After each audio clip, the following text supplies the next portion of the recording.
Great news for all those that rely on our ports, the 350,000 Georgians that rely on port-related activity for their jobs every day.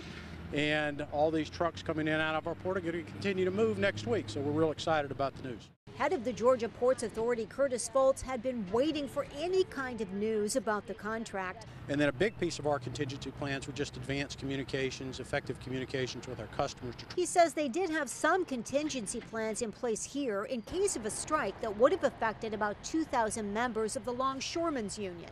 But for the most part, he says the ports, as we know it, probably would have been a ghost town. The container terminal itself effectively would have been shut down.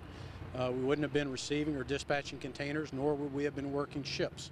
So the work that's done by the ILA wouldn't have occurred. Contract negotiations are being held between the International Longshoremen's and the U.S. Maritime Alliance, which represents shipping lines and terminal operators. Georgia Ports says it's really in the middle here, but very much affected by the outcome.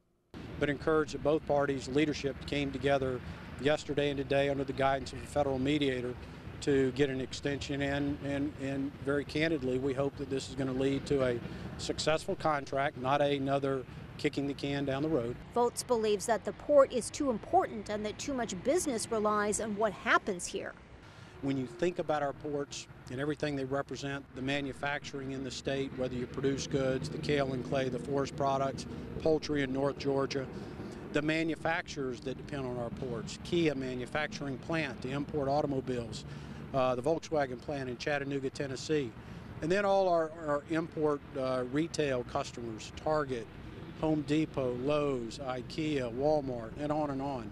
They rely on goods coming through our ports every day, and any disruption to that would have had a negative effect on them, their customers, and clearly a rippling effect through the economy.